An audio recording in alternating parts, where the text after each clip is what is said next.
The Blues Fan Forum podcast is presented by Interstate 70 Sports Media Group.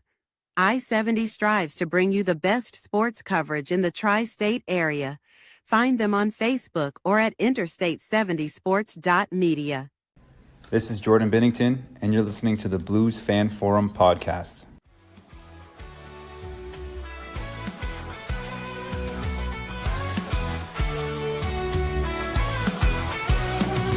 On the ice, under St. Louis city lights, where the Blues play with all their might.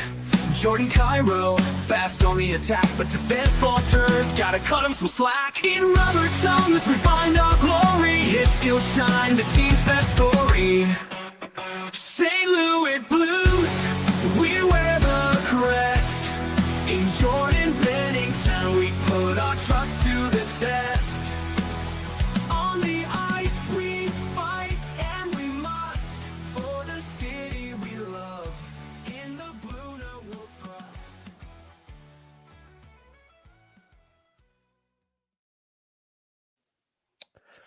Hello there, everybody, and welcome to episode 140 of the Blues Fan Forum podcast, your source for Blues news, views, and fan interviews. Powered by Scooters Coffee, Blues fans can score amazing drinks like the signature Carmelicious, served hot, iced, or blended, with world-class espresso, fruit smoothies, Scoot energy infusions, and so much more. That is amazing people, amazing drinks, amazingly fast. Scooters Coffee. Weirdly enough, I'm drinking cold coffee right now. It's 5:45 in the evening, and I was like, "Oh wait, I still had extra coffee from this morning in the fridge." So I'm, yeah, I'm like, it's mushroom coffee, so it's supposed to be good for you.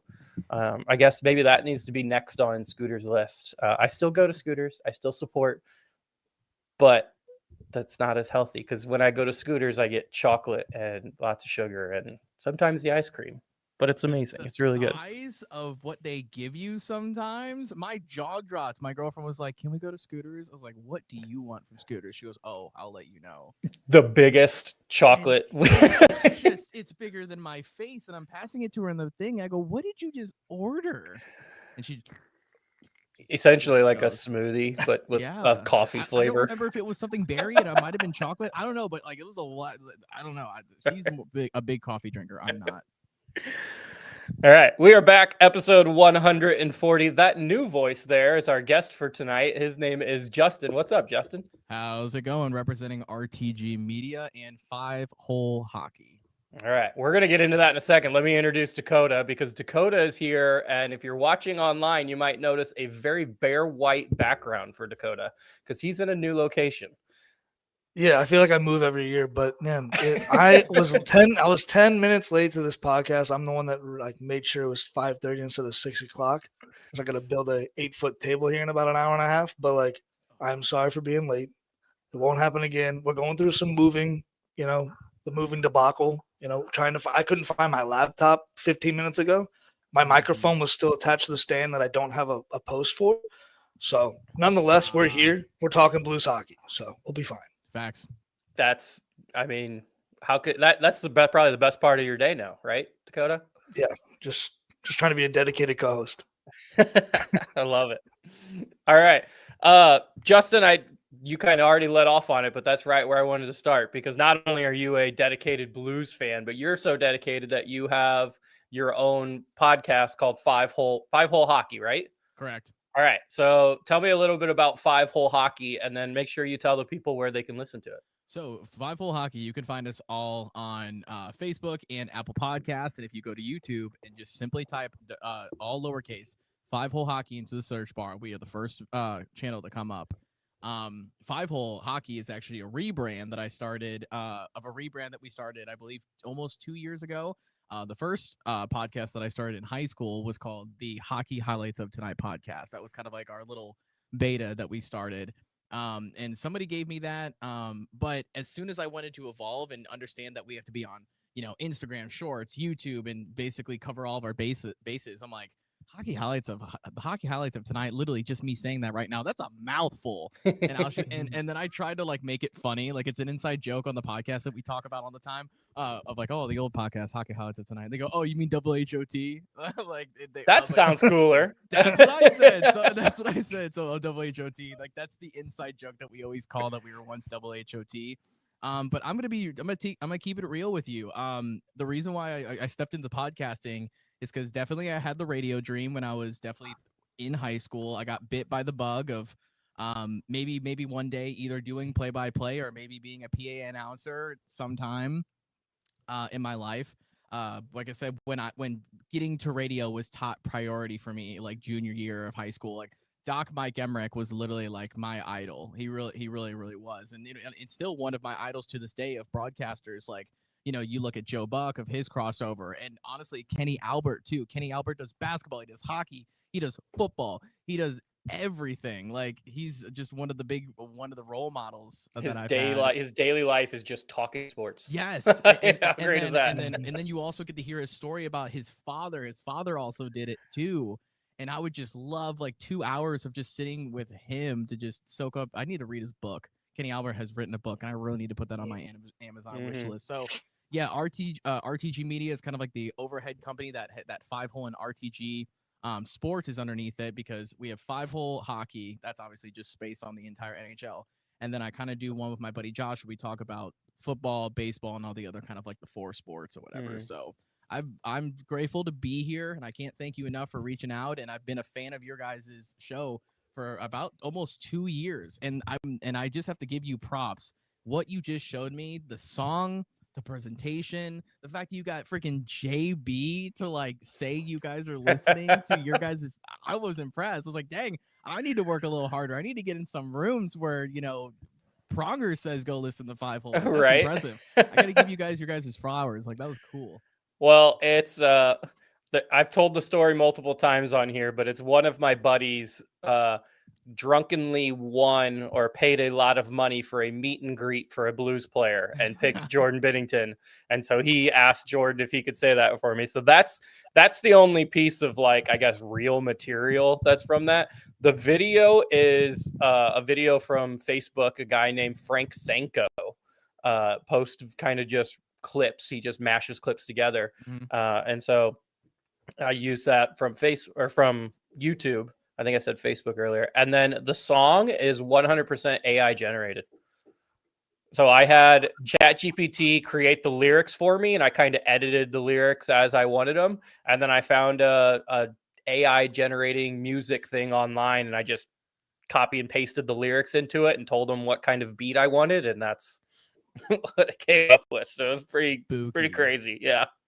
Wow. So yeah, I like That's to think awesome. that we're big time here, but really we just know how to cheat the system, I guess. Hey, is really what it is. Literally, before we started, you heard how I cheated the system on doing everything what we need to do. Right. When you want to do something long enough and hard enough, you figure out a way. Exactly. All right. We do have some of our friends here. Of course, Sam's here. Sam was our guest last week, but now she's back in the comment section. So thanks for listening, Sam. And Dakota, you're getting some harsh words. You need to be better. It's unacceptable from, I believe, your sister, right? I'm about to see her in about 15 minutes or 30 minutes. She's coming over my house. She's talking a lot of smoke for somebody who's about to just show up. That's so funny. All right. And then we have someone on YouTube watching that said hi, and then they said hi again, and then they said hi again, and then they followed it up with another hi, and then they said, how are you? So thanks for being here. Hostin Sanchez, I guess is what we're going with. Thanks for being here. Yeah. All right. Let's get into some hockey. Unless, Dakota, do you want to tell us about the move, or do you just want to act like it's not going on right now and just go into hockey? I mean, I'm gonna prove you the man cave I'm building in like a month. It'll be finished in a month. It'll be one hell of a podcast studio / man cave. So that's where we're gonna be watching the Blues, the Olympics, and all that fun jazz.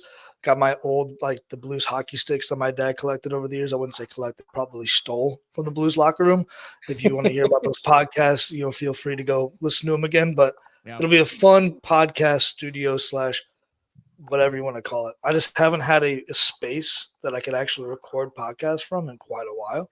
So, yeah, stay tuned for all that. Also, Jacob, congrats on going viral on Facebook.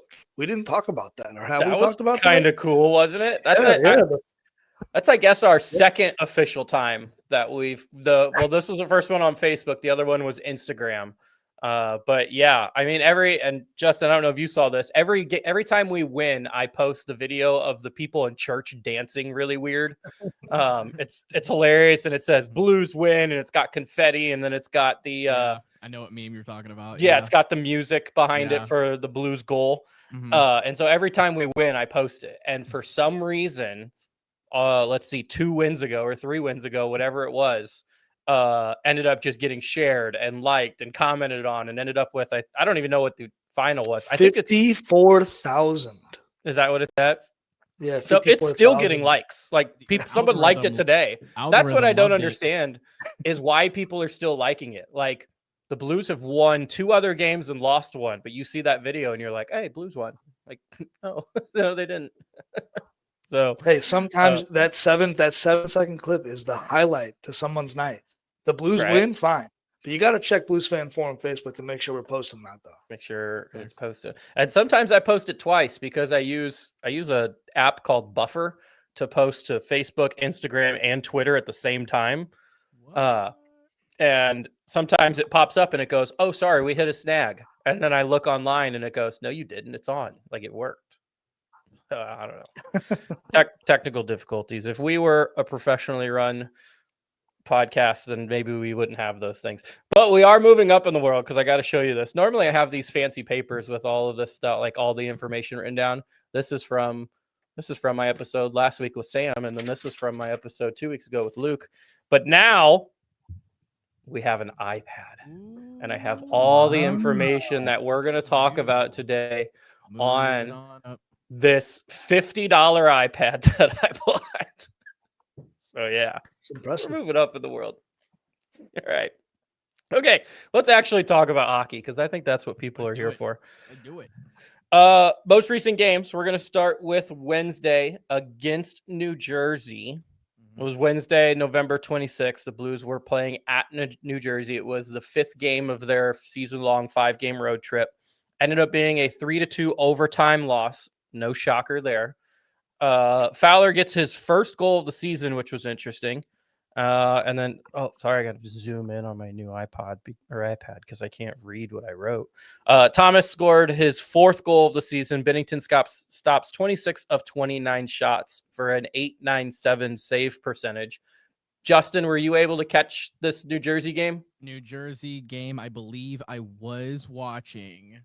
I'm trying to remember where I was. I might have been, no, because that was because obviously we were away. I think I might have gotten the 3rd period because we were fighting hard. Finals wasn't final score. Oh, final score 3-2. 3-2. I might be this thinking, was the Wednesday before Thanksgiving. I might be Blackout thinking Wednesday. of the Rangers game because the Rangers game I was watching with my girlfriend. And I'm like, we're winded. We're winded. That we're in MSG right now. Like Rangers are trying to like prove a point here right now. They're on the same like a little bit of a struggle bus that we are right now about playing in front of home. And it got 3-2, and I'm like, nah, they're winded. You see Bushnavis, but just his shoulders look heavy, like skating back to the thing, like it's over. It's just hard. And like some games are gonna be like that. I wasn't just gonna sit here and trash it, but that New Jersey game had a lot of energy too, as well, especially for us going into 3-on-3. Definitely the atmosphere was rocking that night. That's one that New Jersey has been dominant at home too, because at the time when we played them, they had only lost 1 game at their home ice, and it was an overtime loss. So for us to take them to overtime, I don't know. This has been happening a lot. Maybe you've noticed this, Justin, but a lot of we're getting better, or you know what? It's okay that we lost in overtime because it's overtime. We took a good team to overtime. We're getting better. I guess what's your thoughts on, is this team getting better, or how do you feel about overtime losses? Well, first off, let's give props to New Jersey where it is. Let's give props to Sheldon Keefe, the new head coach of everything. I believe this is his 2nd year because last year was his first year after leaving Toronto. Even Sheldon Keefe too, and just even New Jersey in general.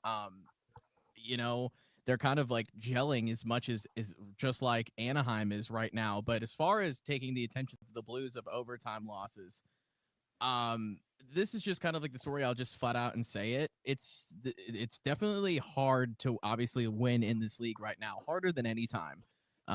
And I always have the opinion on we need to be good in our division. If we are not good in our division and who cannot be competitive in our own division, we're not going to go anywhere. Okay, we lose to Washington. Cool. Washington plays a completely, I don't want to say completely different style game, but very, very different than normal people do. Than Central versus West. If we lose to the Flyers, yeah, it sucks. It is what it is. But if we are getting our butts whooped by the Mammoth, if we're getting our butts whooped by Minnesota, people that we're going to have to face on a regular basis, we play Nashville 3 times in December. Like that's there's no easy games anymore. This isn't 2013, 12 or 2011 of just like, it's like, we're playing Vancouver tonight in 2011. We're playing Calgary in 2015. Nah, this is 2025. There are superstars everywhere. There's superstars on Flyers. There are superstars on Buffalo, even though a lot of people don't think there are. There are superstars in Buffalo. There's like 7 number 1 picks on that team. Yeah, for real. For real. And that's what I'm saying. It is hard to win, and it's and you put 6 players on the ice with 2 goaltenders on overtime, on 5-minute overtime, on a rowdy crowd, whether it's away or home. It's a nail biter. Everything's going to be a nail biter. This isn't an easy league anymore. But kind of just wrapping up the point, it's one of those things where you don't want to just say, oh, we can just take what we can get. But I also believe, I know this is going to sound really weird, but our road trip, losing in regulation with Toronto, yeah, that stings. Losing in Philly, what was that, overtime again? And then we did win in regulation against the Islanders, but losing in regulation towards the Rangers, and losing in overtime in New Jersey. Because I've got the schedule pulled up right here, and like I said, I guess we're in that. No, I guess we're in that month where we just have to look at each other and just say, could be worse, but it needs to be better. You take 5 points out of those 10 on that 5-game road trip. You take 5 out of 10. Some people say, all right, you're away for a very long period of time, 5 games against some really good teams. I guess some really good teams, also some teams that should also be good. Like Toronto should be better. The Rangers should be better. The Islanders, I think, are actually playing better than they should be. And that's the team we beat. But a lot of those teams playing either not good or whatever, but taking 5 points out of those 10, do you see, I guess, are we glass half full? We're happy with that? Or are we a glass half empty of, we were from the part that the trip was mostly Eastern Conference, I think we should take what we can get. I honestly feel like that instead of Toronto, like I said, Toronto, Philly, and did the New York road trip, if this was maybe a Canadian road trip of maybe Vancouver or Calgary or people that were in our own conference, I don't see us getting those points. I really don't. I see us honestly probably getting none of them, but just because obviously of, winning in regulation. Basically, my point is, I guess you can say, I think glass half full is in our momentum because we played the East Conference. If that road trip was more Western teams, I think we would have gotten our butts whooped. Dakota, how do you feel? Sorry, I muted myself. As you break your mic. Yeah, I was trying to going through some difficulties over here. Justin, I like your point, but I'm gonna piggyback on it a little bit. I do think the OT, like those 5 games, I even talked about it, like maybe prefacing before the podcast released that the week before that. But I was like, what are we coming out of that happy if we go 500, or we take 5 of 10? Are we happy if we get 8 points? Like, what's going to make us happy as fans? I would have been completely happy if we just took like 1 win and 4 losses. The reason why is wins were hard to come by. And I still feel like they are, right? We're going to talk about the next 2 games, and obviously those are large sample size of what I believe the Blues can do. And then maybe we'll touch on the fact that, we've now hit this injury bug. But going back to the OT losses, that's demoralizing for us as fans, but I can only imagine what it feels like for the team because you feel like the whole time it's going in our favor. Sometimes the ice is tilted our way, sometimes it's not. But when it is tilted our way, like last game, it just seems like they have everything. They have everything under control. Finally, like, all right, cool. All lines are rolling, but then something happens, whether it be a penalty, whether it be a odd man break, back-to-back odd man breaks, and then immediately the ice tilts in their favor, the opposing favor. I just don't understand how it gets to that point, and then how do we retain that momentum? We give it away pretty easy, just like we give pucks away in the neutral zone. Like that's just like the MO of the Blues. How do we get that back? How do we forecast, okay, we're going to lose our steam like you said in the New York game. It seemed like the Blues were in quicksand, right? It seemed like the Blues didn't have their legs, which I can understand playing, 5 games on the road. You're not sleeping in your bed. You're probably not getting the best sleep. Montgomery's probably just dog walking them or whipping the shit out of them in practice. But like at some point, you've got to like, what do they say? Find that other gear. Is that something that, I feel like that's something people say. You got to find that other gear. And you got to find that gear and just start going on it. The next man mentality, because it's not like, oh, we've always been a home team. It's like, no, we've gone on some crazy stretches and winning aways. It's happened before. We can win away. It's not the problem. But I also think it definitely can have a tie. I believe that we definitely have new players in key roles that have not, I don't want to say just developed chemistry, but I definitely think there's trust issues, and there's always going to be trust issues. We're watching the fastest sport on earth competitively, physically the most fastest sport on earth, and you're going to put Suter on our brand new squad and expect instant results? No. Same with Bukestad. You think he's going to get instant results? No. Like, that's why everything is repetition. Obviously, there's definitely a point where things have to, line up and everything. But on top of playing in a new barn with a new people, with new people on key roles, that's where I kind of come in with kind of like the glass half kind of full mentality of just like, look, like whatever's happened is going to happen. Let's be grateful that it's December right now, not February. We'd be offload some people probably at that point. Actually, in February, we'd be watching good hockey. It'd be the Olympics. Have you seen this come about on the lounge? I follow a lot of other podcasts too, and some of them have been chirping Parayko and Bennington, and those are the guys that represented us in the Four Nations, right? So obviously they're going to have a decent nod at the Olympics. Has Colton Parayko and Jordan Bennington played to the level that they need to be as far as Olympic starters? I don't know. I mean, it's if you're asking me just straight on, I definitely think that there is definitely a reputation that is playing in their favor more than what is on their this season report card. I think that if we did not have Four Nations last year to be able to showcase, definitely our 2 stars, because obviously Robert Thomas was supposed to be in the Four Nations, but he couldn't make it because of injury. He wanted to take more time off. But I also think that thank goodness that Team Canada was able to see how Parayko operates. Thank goodness they were able to see how Binnington could. But if that didn't happen last year, I don't see him. I don't want to just say Binnington doesn't make the roster, but I don't see him just getting at least a chance of the first sip of water of the starting net. I'll add to that real quick, and then got a couple comments. I've got Justin Scott came on a couple episodes ago, and he's got some good questions for you guys. You got to remember who the general manager of Team Canada is. It's Doug Armstrong. So that helps a little bit. There's a little bias there. It does. And I think it also helps Binnington that luckily the other goalies for Canada aren't great. Logan Thompson is playing really well, and I think he's going to be the one that if Binnington's not the starter, it's Logan Thompson.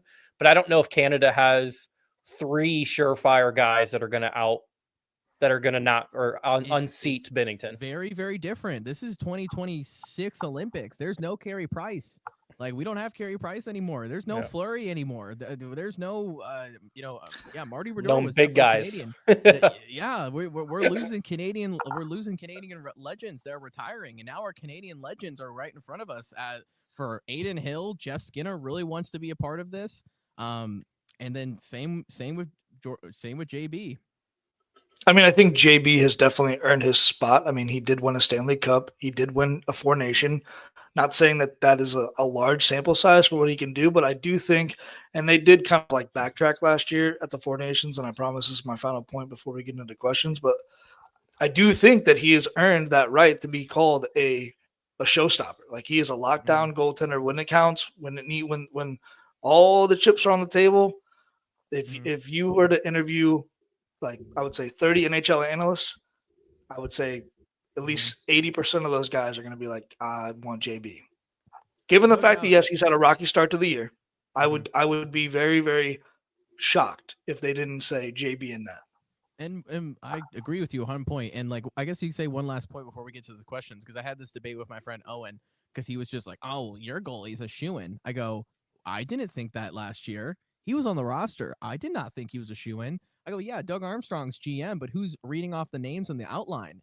John Cooper, the head coach for Team Canada, Tampa Bay's coach. You, like I said, and this is the argument that I was making with Owen. I go, I never said in a million years that he deserves the starting role. I think he went with the hot hand and goes, you know what? I'm going to give JB a shot. If he's able to be composed and do whatever and he needs to do, then I'm not going to take him out until I need to. Because, Aiden Hill has won a championship, and Aiden Hill was pretty healthy when they went as well. So I just want to make that very, very clear for just people that are watching and everything. Oh, well, Binnington's a shoo-in. Not necessarily. John Cooper may be like, nah, dude. Like I said, if we didn't have the reputation of what we just witnessed of all last year, who knows who would have gotten the starting? It could have been Aiden Hill who won all 3 games, and Binnington could have rode back up. Mm-hmm.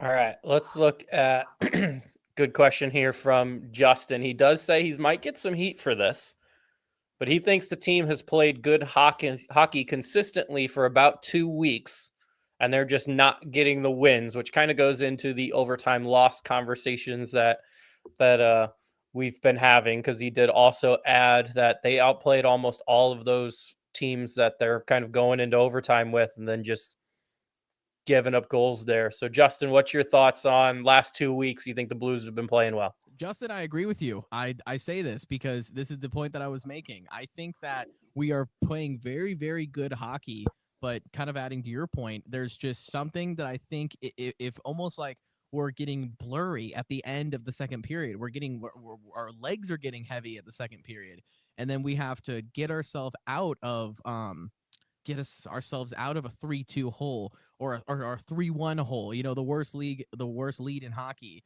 And I guess you could say that, we've been playing really, really good teams in their own barn, like the Islanders with the chemistry that they're having with gelling. You're facing a hard team of Philly of that road trip of Mitchkov and now Trevor Zegras. And then same with New Jersey, Heischer, I'm not Morgan Geeky, but the Hughes brothers and everybody in New Jersey with all of their additions and everything. Like, it's a star-studding team. I have to agree with Justin. I think we are playing good. It's just, there's always a flip side of the coin. If you're not having luck, then where's the luck going? To the other team, I guess. So yeah. I wrote couple stats down, and this kind of goes with this conversation. Our last 10 games, which is roughly 2-ish weeks, the Blues in their last 10 games have scored 18 goals. Okay, that puts them at 23rd in their last 10 game span. So is that, I know we're saying we're playing better. Are we happy with 23rd in the last 10 games? Are you saying 23rd in the league? 23rd in the league in their last 10 games. They're 18 goals. 32? mean, Let's- it could be worse. It could be Yeah, better. could be I mean, worse. if it was 18, I would be I like, can yeah, make it 18 out of sound a 32. little better. It's Okay. tied for 21st. Let's They see. just had us on 23 here, but Glass half full. So- Man, What's first? Colorado. Colorado. Actually, and Colorado. Washington. They have scored Yep. 32 goals. Colorado in is their last 10 gelling, and games. so is Washington. Washington is gelling. I will say, goals forced or the goals that the Blues are scoring doesn't seem, for me, has been a massive change. Mhm. It's the goals that we're giving up. Like when I see, we're losing in overtime, but we only gave up 2. We only gave up 1. We only gave up 3, whatever it might be. So if I look at the goals against in our last 10 games, the Blues have given up 22 goals in their last 10 games. That places us tied for 18th fewest. So This even just though doesn't- we feel like we're playing better, but then you look at these very, very basic stats and you're like, we're still bottom half of the league.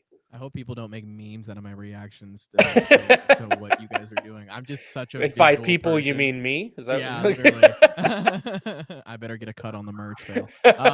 But I'm just such like a reader of a reaction of every single thing that you're saying, and I'm just like glass half full mentality. But no, I definitely think that they're more frustrated on it. Like I said before, I think it's definitely trust. If you want to come down to it, I think it is. I think the person who is this is my little theory, and I have so much respect for hockey players in this sense because if you take it back like maybe 5 years, 6 years, whatever, when Tarasenko would get a bunch of flack, when Pietrangelo would get a lot of flack, when Schwartz would get a lot of flack for not scoring. Hockey players are so freaking savage that they know that they don't want to be a talk on the internet. And you know who scored last night? Kyrou. Kyrou's like, no one's gonna be mad at me on Twitter tonight. I scored, and Tarasenko would always do that. We would be getting our butts whooped, and who would be going and score 2 goals? Tarasenko, and be like, no one's going to talk to me tonight. Can't be mad at me. Can't be mad at me. And I would be like, dang, man, like Tarasenko, you make me mad, but like you are so freaking stellar for doing that. No, I'm not to blame. Like, I definitely believe that is definitely his mentality. But it's true because it just comes back to the point of like, are we getting beat? Is it more about we're getting spooked? Biz was talking about it. Dakota was talking about it. That Spitting Chicklets is probably talking about us. That Bar Down is probably talking about us. How we just looked how we're puck watching and we're so flat-footed instead of us. All right, we're ready. Step up. It's not the step up mentality. It's the Nathan McKinnon's coming right at me. Like we can't have that. We can't have that. We got to bite the bone a little bit. And he said, what did he say? I think Biz said play. Almost basically like play with a chip on his shoulder, but he used a different expression. I don't remember the expression that he used. To add to the stats and the idea and the thought process of playing better, and Justin did comment, so I'm going to bring up Justin's response to our statistics here in a second. I mentioned that the last 10 games, the Blues had scored 18 goals. Mm-hmm. In the 10 games before those 10 games, so between the 11th game ago and the 20th game ago, in that range, the Blues scored 17 goals. So we've gotten 1 goal better in our last 10. And then in that same range, the Blues gave up 24 goals. So we gave up 2 less. So from November 15th until like Halloween, basically, is what you're saying. Is that what that time frame matches Vegas, out to be? Yeah, the 11-15 was Vegas, and then the 1st of November was Columbus when we got our asses kicked. Yay. Yeah. So yeah, the stats don't give much, but I will add, Justin Scott brought up, he says, that's fine. I think he's mad at us. Sorry, Justin. Fine and dandy, but we all have eyes, and my eyes tell me that this team's look better. And I'm going to agree with the forecheck for me is something that I've noticed as being a lot more impressive. And these stats don't look great, but I bet if you look at like expected goals or even some Corsi numbers, I bet those you'll see increases in those. So maybe you can find increases in chances, and they're just not falling yet, but they might be coming. So I will say, Justin Scott commenting online, I know the stats don't look great, but I do think I'm with you on, I do think they look like they're getting better. This is great. So typically in an episode, we go through the most recent games and then we go through whatever things I wrote down and we get through that. We've only gone through one game so far. But that's totally okay, because that's the kind of idea of this podcast is I have stuff written down, and if we don't get to them, it's fine. We'll just keep talking. That's what we're gonna do. But unfortunately, people pay me to talk right now. So I need to tell you again about Scooter's coffee, because my mushroom coffee is all gone, and it kind of chocolate coffee. Chocolate coffee sounds pretty good. So make sure you guys are checking out Scooter's Coffee. Get it nice and hot now that it's 20 degrees and there's snow everywhere. If you can, make sure you guys check out the Scooters on Highway 143 and Troxler Way in Highland, or Vandalia Street and Indiana Avenue in Collinsville, if that one's still standing, because that one got hit by a car. So I don't know how that one's doing. Or you can check out any of the other 30 locations in the greater St. Louis area. That is amazing people, amazing drinks, amazingly fast Scooters Coffee. Also, check out on Facebook, Hughes Custom Design. They are a family-owned and run small business that operates out of Maryville, Illinois. They specialize in laser-cut, hand-painted signs, and they have options that are typically ready upon request and can complete almost any request for custom jobs. If you follow them online, you will eventually start seeing their posts, and then you will buy one because they are sweet. Custom wood, 3D, with lights in the back. They're pretty cool. Eventually, Dakota will have one hanging behind him, I'm assuming. I have to actually pick some up from. And then last but not least is Imprint Labs. They specialize in bringing your brand to life with custom laser engraved Richardson hats and vibrant custom sublimated metal prints. Whether you want to make a statement with high quality headwear or showcase your designs on eye-catching metal art, they deliver precision, durability, and style every time. Elevate your brand with Imprint Lab, where your vision meets our craftsmanship, which is a stupid slogan, because their slogan should be, if you have shit and you want it on shit, they're your people. And I could say that because it's my parents that run it. But we've gone over it. My koozie's over there, but we got the mouse pad. Did you get your mouse pads, Dakota? Yes, I did. Oh, they're badass. Yeah. And then I had the metal print. I got to hang this up instead of just holding it, but this thing is cool. Like metal. It's shiny. It's sweet. So check out all of our friends. Check out all of our friends around. You know yesterday was Cyber Monday. Which day is like small business? Is that Small Business Tuesday? Is that today? Saturday. Small Business Saturday. Oh, we missed it. Well, it's okay. You can still go buy from them. So still go do that. All right. Let's just kind of skip Ottawa and skip Utah, because thankfully we won those games, and there wasn't really a whole lot going on in those games.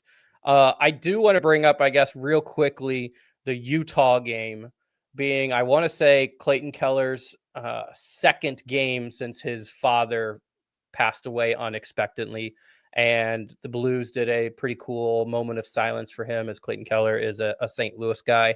And actually, me and Justin's, one of our last messages was Justin had texted me, and this was like a month and a half ago, and said, "Go Utah." And I was like, "What? Why are you rooting for Utah?" And he said Clayton Keller. And I was like, "Oh, I can respect that." So I am rooting for Clayton Keller when he's not playing against the Blues and destroying us. So 2 good wins there. We did have a very interesting game, though, yesterday, because we are recording Tuesday night. Yesterday, the Blues play against Anaheim, coached by Joel Quenneville, who is back behind the bench and has Anaheim surging. They are leading the Pacific Division right now. We ended up losing 4-1 in that game, but the bigger problem or the bigger issue was Jordan Binnington lets in 2 goals on 5 shots and gets pulled 10 minutes and 24 seconds into the game. Justin, were you watching this game? I actually I think I was watching the first intermission and then my stream failed. But can you, because my girlfriend and I, we were watching the highlights this morning, and from what I saw is that he faced 5 shots and then was pulled. 5. That's it. If you really want my opinion, my girlfriend was a goaltender for Lindenwood for a year. She played college hockey, college women's hockey, and she looks at me and goes, "So Hofer went in cold." I went, "Yeah," and he played his ass off. And she goes, "Why did he pull?" I go, "Let's watch the goals." And we watch both of them. And she goes, "Okay, I get it. Like, yeah, Montgomery can be like PO'd about it, but why would you pull him in the first after he's faced 5 shots?" I don't get it. I mean, this brings me back to the game that Jacob and I went to against, I believe, also Utah, because in that game, ironically enough, oh my gosh, ironically enough, Joel Hofer faced, I can't remember how many shots. I think he let in 4 goals and then got pulled within 10 minutes because Logan Cooley had a natural hat trick, scored 3. Then he pulls Hofer, puts Benner in, and then Hofer starts the third period. That was a game we didn't understand. This game, I still don't understand. I understand him pulling him, but it was only 5 shots and 2 goals. Like, there's a point in, like, I feel like goaltender mentality where you just gotta like eat your breakfast, and then come back from it.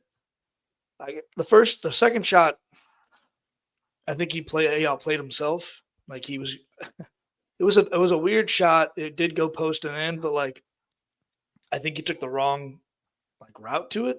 Well, the first goal was just dumb. It was just a fluke goal. The first one that just got by him, that was a stick off net. I don't know. Yeah. I don't know who scored that on McTavish, I think. Thank you, McTavish on Anaheim. But that was just if that goal doesn't go in, then you just pulled him after 1 goal. You look at Benner's mentality. He's always had that fiery mentality. He's always on the Spit and Chicklets podcast, and they've always interviewed him and asked him this question, like, is that like something is that a shtick, or is that like just how you are? And I think all goaltenders can say they're just a mental head case. You kind of have to be to face rubber game in and game out. But I was really, really surprised that he pulled him, but I was not surprised at Benner's reaction. I think 9 times out of 10, if it's anybody else in that, you're going to get the same reaction. Like, why are you pulling me? Like, did you guys hear what Monty said to the press? I thought it was kind of about what they talked to about. Yeah, he goes, "I told you I loved him," and he told me he loved me back. I was like, Monty's so good. Monty is such a character, dude. What a gentleman. I told him I loved him. He told me he loved me back. Right. I was like, that's so great. That's just some Monty. That's some Monty stuff right there. That's so awesome. Like I said, like, here's my thought. I didn't hate to cut you off. What I'm thinking about is kind of like the internal development of the roster and what's going on inside the locker room. Obviously, I would love it if we had like a fly on the wall moment where we can kind of see what's going on, because you got the captain Braden Shen, like, he's kind of an outspoken guy, but he's also kind of, I feel like, reserved in most scenarios. What is happening in the locker room that we don't know about? Is Benner getting shafted? Because I feel like Joel Hofer's had a decent amount of starts this year, if not half and half. Yeah. But like, I mean, Hofer does have 2 shutouts on the year, and Benner has 0. Like, like, there's got to be something going on, the internal dynamic of that locker room that we obviously don't know as fans, but we would love to figure that out.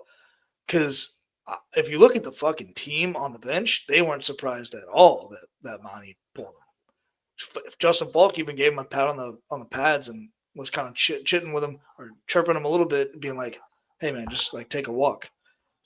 What is happening? Is this the 2019 Blues where Bertuzzo beat the holy piss out of somebody? Yeah. Do we need that to happen? Does Nathan Walker? I mean, no, I know he's missing 8 weeks now, but like, does somebody have to beat the hell out of somebody in the locker room for us to kind of like shake it out of us? I think we have to go through the checkbook first. We have to fire a coach. There's a process to this, and then we have to find a goalie in the middle of nowhere, Springfield, Massachusetts, and come play for us. So yeah, there's a lot of other steps we have to get that before we fight each other. Justin wants us to answer his question in the comments. He says that I get goalies have nights off, but those 2 goals should not have go in. I disagree. I say one. I say the first one is a fluke, but the second one definitely he should have had definitely better coverage. But I totally get it. It didn't absolutely the right call to pull him. I mean, yeah, you can definitely make that opinion. I don't think so. I don't understand why, because we've literally kept Binnington in when we've been losing 4-1. I don't get But it. it ruins the psyche of a goaltender, right? The only way to get better is to see pucks. Am I wrong? Like we also talked about this with Joel Hofer, like maybe three suns ago. In order for him to get out of it, I also don't think you should shake up one position to literally, I don't want to say get back at your team. Obviously, Montgomery always says, oh, we just needed a change of pace. It's like, okay, the change of pace, that's what the intermission is for. Why are you pulling your goaltender and putting a cold one in? That's just my opinion. I did want to talk about John's comment here, because he says, do we honestly think that, or this Monty and Binnington banter is a big deal? Because he does not feel it. To me, I don't find it as a big deal. Jordan had a 2.5-minute interview that Jeremy Rutherford shared on Facebook. And they talked about it after the first period, and they've moved on and they are fine. But again, I think the conversation that's happening right now is not, or do Jordan and Monty hate each other?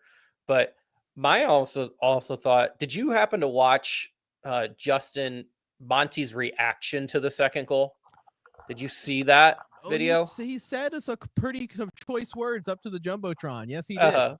So I think my biggest problem with this is it seems like moves in hockey are fairly tactical. They're fairly thought out. Okay, I'm putting this line against this line. I'm mixing these lines sometimes because we're doing this. Whatever it is, there is thought behind it and there is tactics behind it. It felt like Jordan Binnington's pull last night was 100% emotion. yes. I'm pissed off and I'm going to pull him because of it. Although it was Steve Ott that kind of whispered in his ear, and then Monty was like, oh, okay. So there was, I think, either some thought from Steve or the thought is from the goalie coach up in the stands kind of gave Otter the idea, and that's why it happened. I still don't get it. We were coming off 2 wins at home, and I get it, like wanting to have that higher caliber or that expectation for your team to hold hold higher and be stronger, I guess you could say, at the start of the game. But I just feel like it was a little bit of a reaction of like freaking beep, freaking censor button, freaking beep, whatever, and just use your roadcaster. Yeah, I'm about ready to, but like the censor button and just like kind of freak out. It's just like Monty, do you not realize the team that you're playing? And that's kind of like my other point. I'll just keep this super brief, but Anaheim's different than what they were 5 years ago. 5 years ago, 4 years ago, 3 years ago. They have half the New York Rangers. They don't have Trevor Zegras anymore. They've been very, very good with developing of everything, and they're also gelling too. They're top of the Pacific Division, and we can't, I just think it was an overreaction. I think it was an overreaction. And he goes, well, I just didn't want to regret it. You didn't want to regret something that was probably not the right decision. Like we usually have your back, Monty, but pulling Binnington after those 2 goals, no, I don't see it. Yeah, and I like what you said too, Jacob. It was very reactionary, right? He was pissed off, looked at the Jumbotron, just said some choice words, and immediately gave him the hook. I do believe you when you say they're tactical, and I 100% believe that as much as it can be, hockey is very positional. Like you have to be at the right positions to make the right choices and whatnot. I think Binnington was out of the position for goal number 2. That's why it led to it kind of looked like he had no idea where the puck was going. But again, if you allow him to kind of sit on the fact that he's getting pulled after those 2 shots or those 5 shots and 2 goals, how is that building the confidence of your goaltending tandem? How is it? Because yes, obviously there's a reason why we dress 2 goaltenders. If one goaltender's not having it for the night, you let him sit. But we also haven't won a lot of games. It'd be one thing if Joel Hofer, every time he came in, was putting up a shutout or allowing only 1 or 2 goals. I mean, yeah, obviously it's going to be tilted one side. Hey, Hofer's probably going to be our number one. Benner, if you're not feeling it one night and you're letting in 3 goals, we're probably going to have a quick pull. But the dude won a Stanley Cup for you. What is that? What is that like? For me, I'm the first one to shit on all of our goaltenders. No questions about it. But I do feel like that He's hook, right. that hook kind of sends some sort of like a I don't know, smoke and mirrors kind of thing to the team, right? Like maybe there is something kind of developing under the surface. You've seen Benner's name pop up in trade rumors. You know, like is this kind of a Edmonton? Like really, you're gonna send Binnington to Edmonton? Who are we gonna get back? Ryan That's Nugent just Hopkins? stupid clickbait things Oh, that it people are definitely is. trying to think that they're smart, but everybody in the hockey world, people who don't even play hockey knows that Edmonton needs a goalie. Like that's how bad their goalies are. That's So true. Yeah, it's not that's any true. there's There's no thought process. definitely. I tell you what, man. Like I'm for one, kind of like the one that was kind of like defending Skinner in the offseason. Because like, oh, Skinner's trash. Skinner's dog water. Skinner's this. I go, but Skinner honestly was probably one of the reasons why they went to the final. Was he phenomenal in the final? No. But did he help them really get to the final and be their backbone on top of their defense? You know, Darnell Nurse stepping up and Matthias Ekholm stepping up and everything. Yeah, like Edmonton was not supposed to win against Dallas in the Western Conference final. Mm-hmm. You know, definitely they're not doing well right now. Go for it. I have a question for you folks. I'm curious what you're going to say, so that's why I want to say it to both you and Jacob. But of the injuries that have come about, being Alexei Topchenko, Jimmy Snuggerud, and now Nathan Walker, what injury do you feel like is going to be felt throughout the roster the most? Snuggerud. I don't like your answer. That's the answer, though. I mean, yes, I believe Snuggerud, yes, but I feel like there's a better answer to this question that we could talk about. Are you going to say Walker? Were you not going to? Huh? I mean, honestly, I know that this podcast is a forum, and I believe we should use it as such.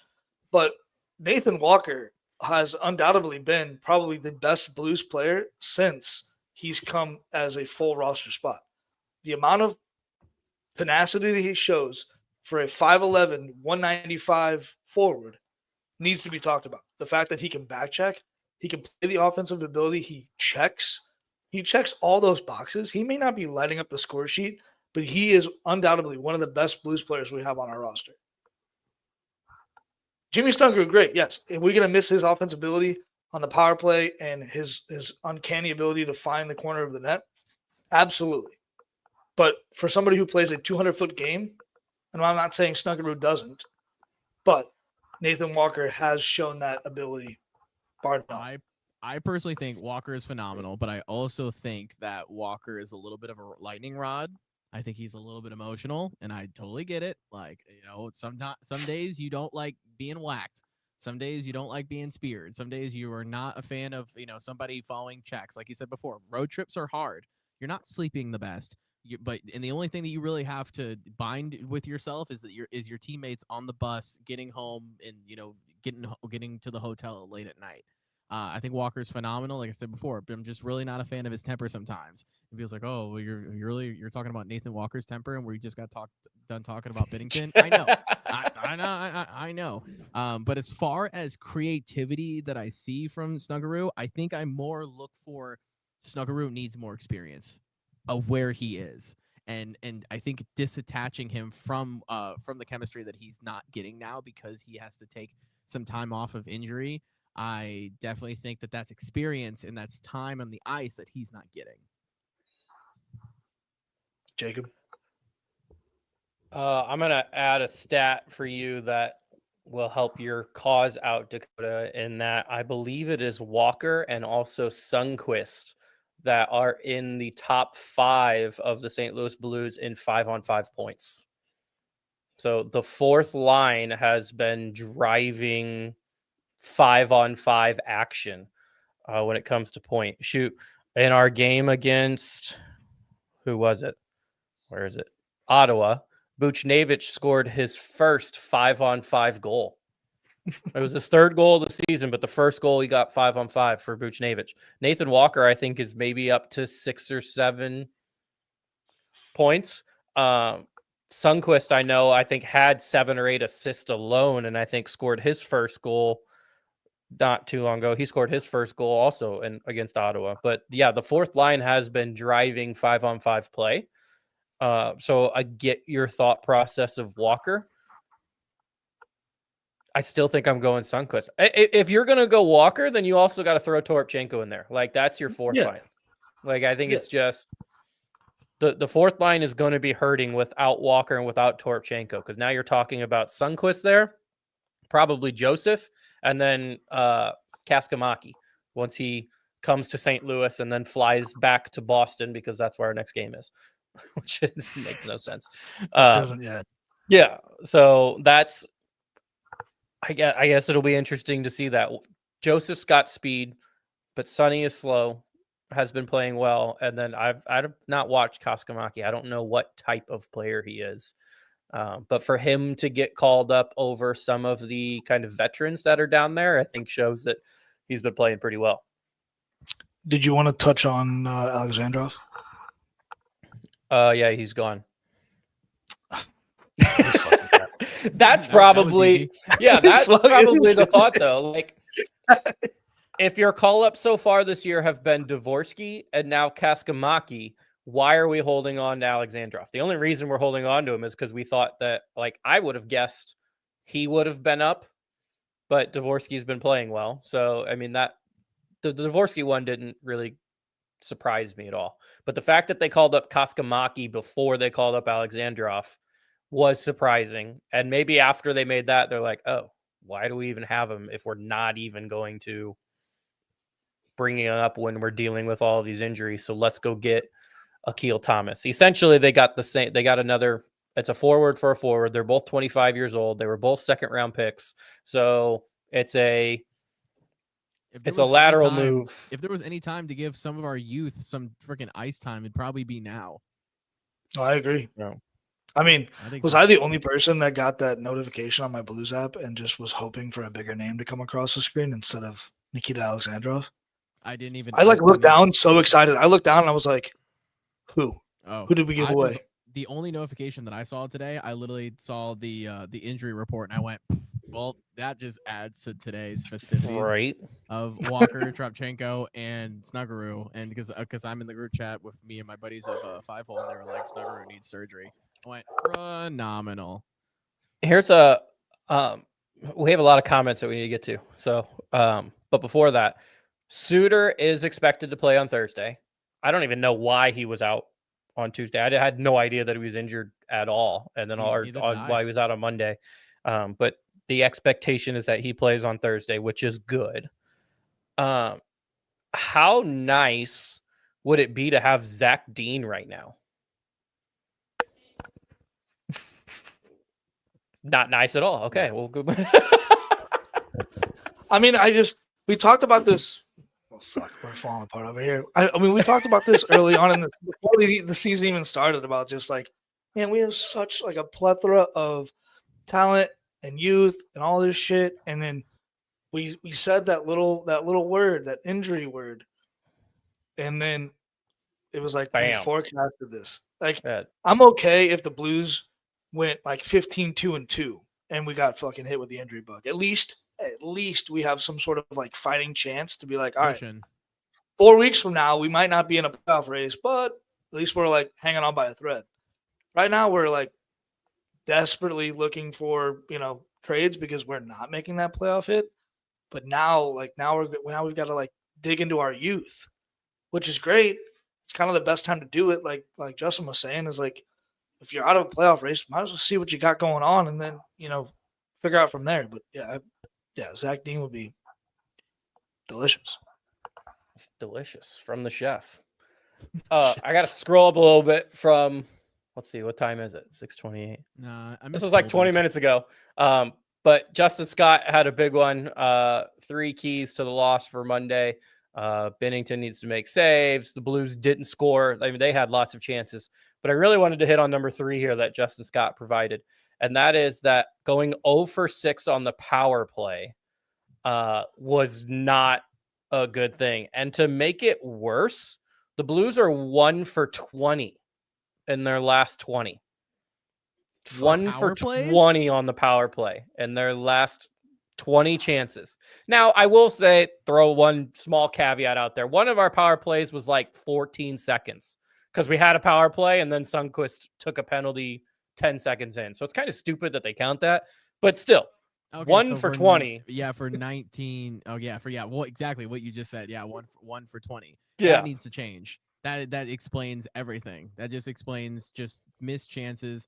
That explains of just like that. Those are, if you combine that, that's what, like a exceptional amount of time that we have man advantages that people that we know on our roster can score. Sundqvist, Shen. Somebody in the comments is talking about Buchnevich, saying that he's been a lot better. I feel like he's getting a lot better too, and he's not dealing with everything that was last year because a lot of last year he was getting a little bit. He was getting chirped online saying, "Well, Buchnevich was just invisible." I was like, "It's not about being invisible. It's about being covered by 3 Winnipeg Jets." Like, back off, Buchnevich. He's a blessing. Just chill. He's good, but if he doesn't have the puck, he can't score. Yeah. I would say Buchnevich. Buchnevich and Dvorsky, I have seen getting good opportunities and just not converting them. Mm-hmm. Like, if I had to put money on somebody on this team to be a 20 goal scorer, even though it looks like they have no chance, I'd probably put it on Dvorsky because he's probably had 8 grade A chances and has scored none of them. And so if he's getting in those chances, eventually they're going to go in. Like, he's a shooter. I think it was the New York Rangers game. I heard 2 posts. 2 posts. Ting, mm-hmm. Ting. I was like, we're so close. Keep doing it. And I'm just looking at my girlfriend, and she just goes, "What's the score?" I go 3-2. She's like, "How much time is left?" I'm like, 2 minutes. I was like, we're this close. Like, you have macaroni, and it's not made yet. It needs boiling water. But then you just have noodles, and there's no flavor. Then you have to add the cheese packet. If there's no cheese packet, then it's just noodles. It's not mac and cheese, just macaroni. And right now we just have the box. Some days. We have the ingredients. We just got to put them together appropriately. Add a little milk. Not that good with food analogies, but sometimes when you're just in the same process right there and everything. Does making mac and cheese count as a food analogy? Is mac and cheese food? I mean, I love mac and cheese, chef. But Dakota, can I make Kraft? Oh, what's that called? What's the one that Mike called it? Kraft KD. You want to get a KD tonight? Yeah, a little KD, a little Kraft dinner. A little Kraft dinner, which is mac and cheese in Canada. I just want to say this. I am so thankful that sports betting is now legal and live in Missouri. Well, because your boy just won $170 during this podcast. So we are. You did? On what? Yeah. I placed on DraftKings. We're not sponsored. Hopefully we will be. But yeah, DraftKings Sportsbook. I took the over at $45 to win 170 if the Dallas Stars game is over under. I took the over on 1.5 goals in the first period. Just cashed that in. Nice. I looked. Hey. I was going to share it yesterday on our Facebook page because DraftKings keeps your stats, so it'll tell you how much money you've won and how much money you've lost. And I thought I've lost like a significant amount of money. Luckily, it's only $500 that I've lost through betting. But I thought it was like in the $2,000 area. So I was going to screenshot it and post it and be like, guys, it's not that great. Can I show you the pure luck that I lucked out during the Stanley Cup final? I can't read that. I don't know if I can see that. I scored 470. You won 475. I think 475 on a $50 bet on Prize Picks. We love that. Final. Dakota, you haven't talked to Luke at all. Freaking out recently, have you? No. Does it have to do with sports betting? Yeah, he's an addict of gambling.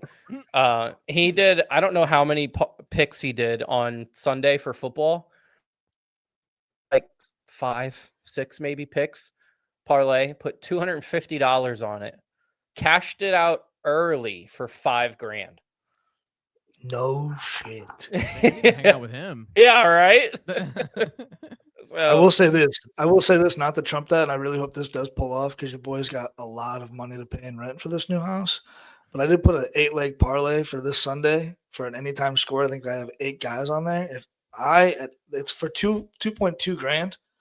Not a lot of money, but hey, could still help. Boy, I'm really hoping for that. This is not a football podcast, but hey, a little bit helps. But we all play fantasy. Absolutely. All right. I want to do, I think, our Teach Me How to Doug section real quick, because we're talking about this team and how we seem to think that we're getting better, but we're not sure. And Teach Me How to Doug question kind of goes with that. But before, since Justin loves my AI created music, I have more. Oh boy. So we're going to listen to the Teach Me How to Doug song before we get into this segment. Okay.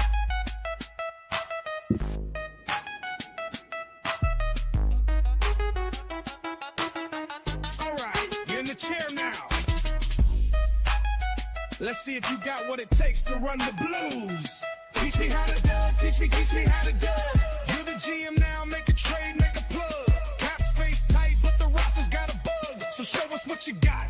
Teach me how to Doug. Sign them, trade them, send them down to the A. Build a cup team like it's Judgment Day. You got picks, you got cash. Can you make a splash or crash? Better know your lines and match, because fans don't want to see a playoff collapse. I always pause after that because it still hurts me when it says playoff collapse. And I made that like 2 years ago. So I guess it was foreshadowing. All right. We've been talking about the team thinking, passing the eye test, looking better. Stats kind of say that they're just around the same. We have all of these injuries now. Nobody could tell you where the Blues are going to be come January. We could either be the worst team in the league, or we could probably be in the 3 spot in the Central. Like there's a wide gap of where this team could end up. Are they going to play to the expectations, or are they going to play to how they're playing now? I guess. So with that in mind,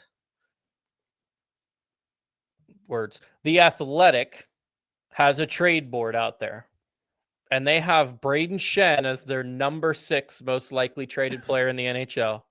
Justin Falk at 8, Ed Kyrou at 20. And then there's also the stupid rumors of Binnington going to Edmonton because any goalie on a bad team is rumored to be going to Edmonton. So my Teach Me How to Doug question for you, Justin, is, and you can take this either way. You can either do it if you are Doug Armstrong, or you can do it in what you think Doug Armstrong does. I don't care which way you do it. Do you see any of these players on the move? You said Shen, you said Falk. How I look at trades, I kind of look at the money side of everything. Obviously, right before trade deadline is completely different. But if you're trading something, I guess it's definitely different, that it's going to play in the different way for contracts in December, rather than just this is the trade deadline and Brad Marchand is now a Florida Panther. Well, he was only a Florida Panther just because he was a UFA. That's how I look at kind of like the trades, kind of like for them to make sense. Mm-hmm. I'm probably the only one on my podcast that defends Justin Falk. I think if we don't have Justin Falk right now, like we would just be like we would have 2 wheels instead of 4 wheels. That helps when you drive a car. He's got, I think, 6 goals. So you would just be just dog water right now. Shen is interesting. I see, I believe that he's a family man too, so I really don't see that like really holding weight. But Doug Armstrong has been on record saying, look, I'm not going to, I don't have ill intention of like picking up the phone, and I don't see that my guys are price tags. I don't look at them like that. But I'm also will exercise my right to see what value my teammates are and what the market has them valued as, because that's definitely in my wheelhouse to be able to do as general manager of the St. Louis Blues.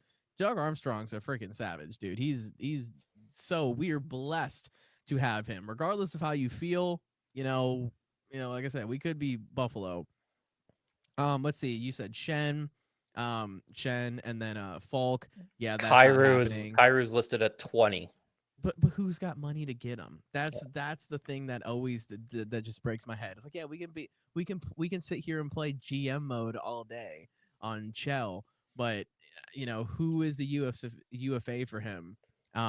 Who's sitting on 8 million right now in cap space that can 9 also if- pay him for the next 8 years or 7 9 years, if I you're in think. Canada. Yeah. 9 million, 9.2. Yeah, exactly. Like, does Kyrie really want to go to the Senators?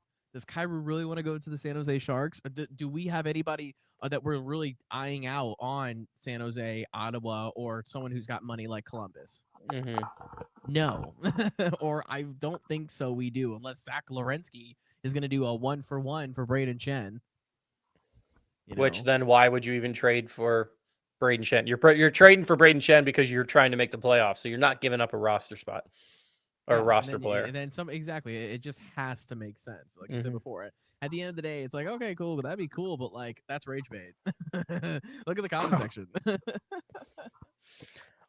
Follow up then. Yep.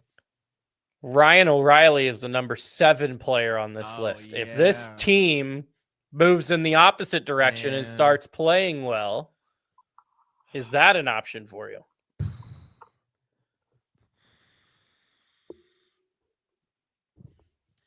It would be nice to see, if you're asking me. It'd be cool. I would feel bad that he would have to uproot his entire life, even though to come back to familiar faces. I would also feel like it definitely has to make sense. But is it just going to be like, who do we have to trade with? What are we going to get? Respectfully, all respect to Ryan O'Reilly. But I feel like we're kind of, at our own lunch table now. Like, I always say that, the league, I feel like every single year the league just turns into the fourth or fifth day of school. Everybody's got their own cliques. Everybody has their own lunch table now. And you want to just like uproot like, your friend groups of everything and just move across the lunchroom. It's got to make sense. Like, if we, who are we going to send to Nashville?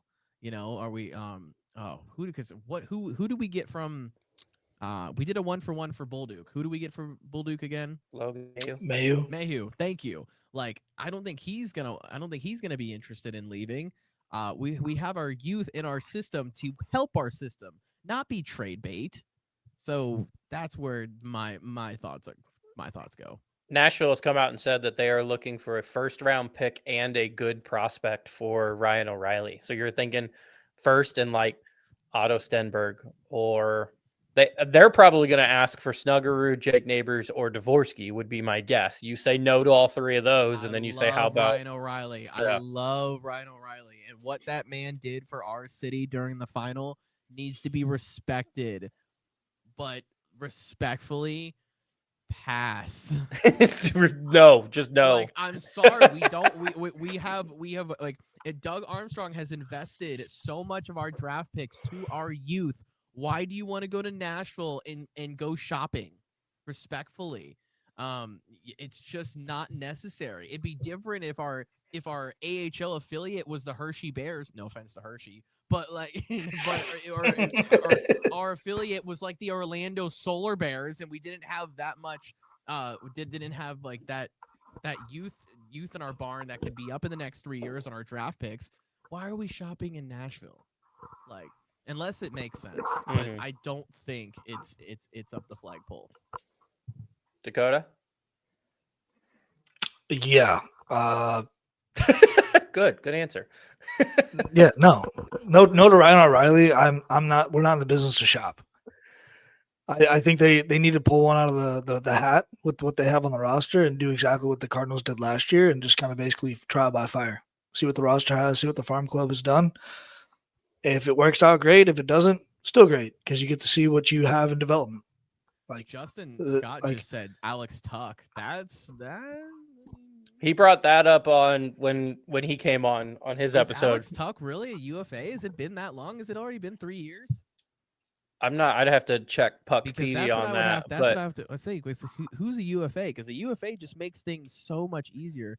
NHL UFA 2025, because a lot of people have already been locked down. Like the big signings of the UFAs of this upcoming season have already locked down. Jack Eichel signed 8 years or 7 or 8 years. Kyle Connor, he's staying in Winnipeg. McDavid, he signed for a 2-year. So you're running out of these like UFAs that would just make sense of like being able to just go all the way down.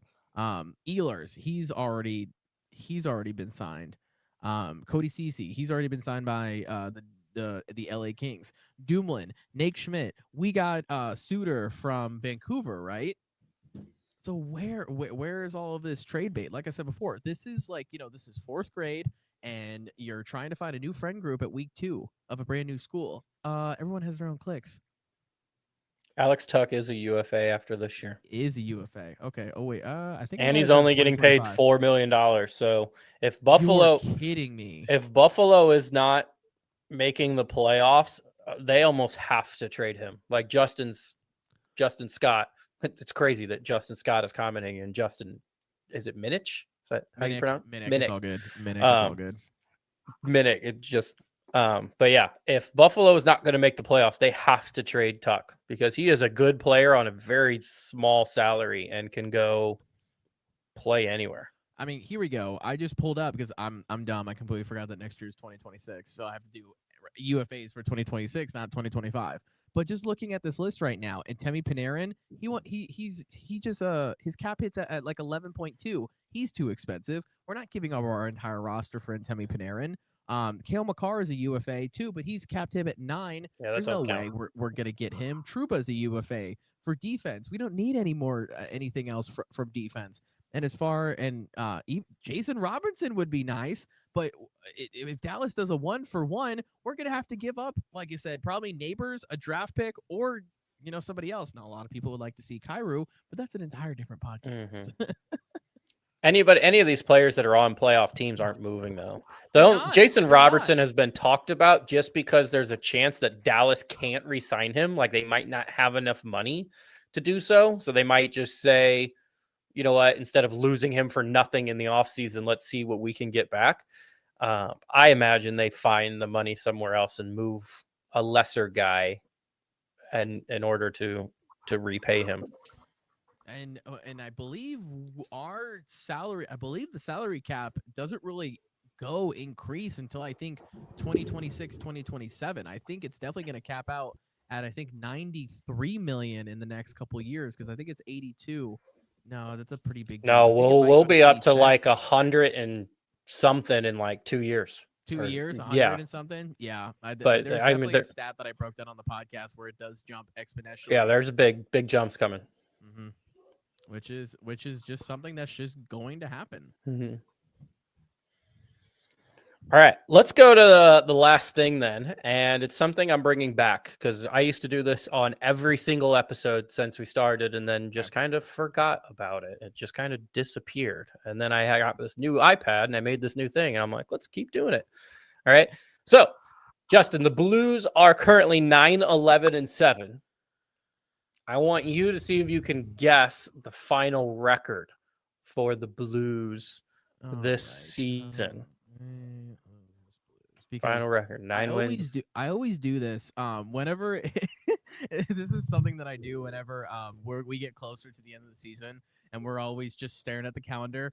And this, I literally like drive myself a little crazy. I write down all the remaining games that we have beforehand, and I do a tally. Okay, 2 points tonight. Okay, 1 point that night. Or, okay, maybe this day we get our butts kicked by San Jose or whatever, this and that and that. And I go for the remainder of the games. And then I add it to the tally of what we have to see how many points we finish with the season and dictate if that's enough for us to sneak into the tournament. Like I said, I do this math. I've done it in front of my friends, and they're like, how are you doing this? I go, because I have to know. I have to know if 94 points is going to cut it. I got to see if 94 points is going to be the cutoff if we're a wild card team, if we're third in our freaking division. Right. And what did we finish last year with? It was like 97, 99, something high 90s, high 90s, some high 90s, exactly, yeah. High 90s. Which, if you would have talked to us in November of that year, we've been like, oh my God, 99, let's go. So you said you want record out of 82, and right now we're 9-11. Oh my gosh. Well, okay, I got to make sure that my math is also right, so I just don't look like a complete idiot right now. Oh, I do that all the 9 time. What 9-11 and 7. 9-11 and 7. So we're still. That's 20. That's 20 games. No, that's not 27 games in. 27 games out of 83. 82. 82. Thank you.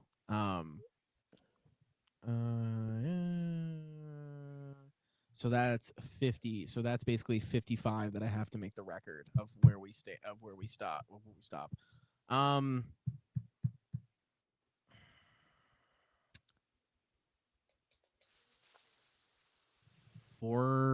I honestly think that this team, if we get it together, 42, 27, and 9. Does that get me to 82? I'm gonna be very That won't happy. get you to. How many games am I missing? I'm gonna use a calculator. 42. I have the calculator. I literally have the calculator in my hand, literally right now. That's why I was able to do the 27, 44. 13. You need 13 overtime losses, which is only another 6 for the rest of the season. And those can also go into regulation losses as well, instead of them having to just Oh, stack yeah, up you- like crazy. I hope. Well, we're do you not want the losing that point? Do you need the point? Because right now That's you're true. sitting at 84 points. Oh, If you take the 13 overtime losses, it gets you up to the 97. 44. I think we can at least win 44. I don't see why we couldn't. So you're going 44 wins? Yes. 44 wins, 27 losses. And you said And then 13 in overtime? well, now it would be 11 in overtime. I'm fine with that. Lock it in. I'm fine with that. 44 plus the 27 plus the 11. That gets you to 82. We can do that. That gets you to 99 points. Weren't we there last year? Let's run it, boys. Justin did point. I guess it was 96. 96. Okay. 96. 96. Yeah. That does seem a little bit low, just because of how because it's just of how fast like Dallas just went on a 10-game winning streak, or sorry, 8 winning streak, and then Minnesota in their last 10 are 8-2. Winnipeg has dropped significantly. They've kind of been having a little bit of a slump. And Colorado has just done something that hasn't been done since 2013 Blackhawks, and gone like, I think like maybe like 11, 2, and 3 in their last like 15 or something. Winning a shit ton. winning. I don't know if you guys the hockey personality channels have grown so much on YouTube in the past 3 years, from Eck to Hockey Psychology to Jimmy Hockey to all of these huge channels that have bloomed because of the hockey guy. And one of the ones was like, there are 4 teams that have done something crazy, or 3 teams that have done something that has not been done since 2013. And the team that has done it now is the Colorado Avalanche, who have now gone so and so whatever. And I'm just sitting there just going, it's gonna be a long season. We got to get our crowd together. We play Colorado in their barn on New Year's Eve. Oh God. That's what I said. I'm gonna be busy it's that hard night. to win in that barn. It's hard to win in that barn. It's scary. It's terrifying. We don't really have good memories, except we do have one good memory from that. Is forcing what was it, Game 7? Yeah, we forced Game 6 home after Tyler Bozak scored the OT winner in 2022, because that was the year the Avalanche won the cup. After the bubble. Yep, after the bubble. When Kadri ran into Bennington. Yep. Yes, I believe That it. Yeah, year. because we actually forced it to Game 6. Mhm. Because even though everyone likes to talk about, oh, Nathan McKinnon went coast to coast on us. Yeah, but you guys lost that game in overtime, and your fans had to watch you guys get out of the stands. Yeah, that's why I say to make myself feel better. He dominated Colorado 8-3. He dominated Colorado 8-3 in Colorado. He might have. But no, I definitely see that if we get everything that we can together, I think we just need a little bit of time, and we may need a refresher after this holiday break, because we all thought Minnesota was going to be killing it last year. Minnesota was killing it going into Christmas going last year. I was talking to my cousin; he lived up there for 5 years, and I was just like, bro, we may have to play. You and I may have to play playoffs. Nah, Minnesota went the exact opposite way into the wild card, into the Pacific Division, and took Vegas to 6 games, didn't they?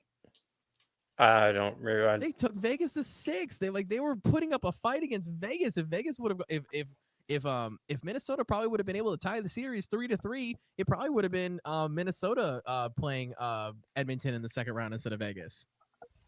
It was nuts. Like I said, we're obsessed. We are obsessed about the entire league. We are obsessed. All right. Well, we're normally shooting for about an hour, but this was a good one. So we got over to an hour and about 25 minutes. Justin did. I got to pull this up here. He's calling himself the Whose Line Is It Anyway champion. We've had some pretty good people for Whose Line Is It Anyway, and Justin Scott did nail it. I have a pretty good idea that Justin here probably would have done a pretty good job too, but we're out of time. We got to get out of here. Especially because the last one I had for you was the first line for Pittsburgh. Like, it was Sidney Crosby. So, but Kevin Hayes is on the first line, and I was really confused by that. So that's why I threw it in there. So make sure you guys check out Scooters, get some hot coffee in the morning because it is still cold. I had a snow day today. I didn't have to go into work. It was pretty nice, but maybe I need a hot coffee tomorrow. Check out Hughes Custom Design on Facebook for your wood, hand carved, hand painted, whatever, wood signs. And then check out Imprint Labs. Give us a follow on Facebook, Instagram, and Twitter. Please check us out on Spotify, Amazon, and Apple. Make sure you check out 5 Hole Hockey on Spotify and Apple Podcast and YouTube. Spotify, Apple, and YouTube for Justin. Hey, you guys have plenty of times in the day that you're probably stuck in your car. There are plenty of hockey podcasts that you can listen to. We would prefer if you listen to the Blues Fan Forum, and if you listen to 5 Hole Hockey, and if you listen to Justin Scott, who's been commenting his Blue Note fan report. Give the Fan podcast a listen. Enough people listen to Spit and Chicklets. Enough people listen to the Last Minute Blues podcast. So give the fans some listens. Facts. All right, Justin, give me a big "Let's Go Blues," and we'll get out of here. Let's go Blues!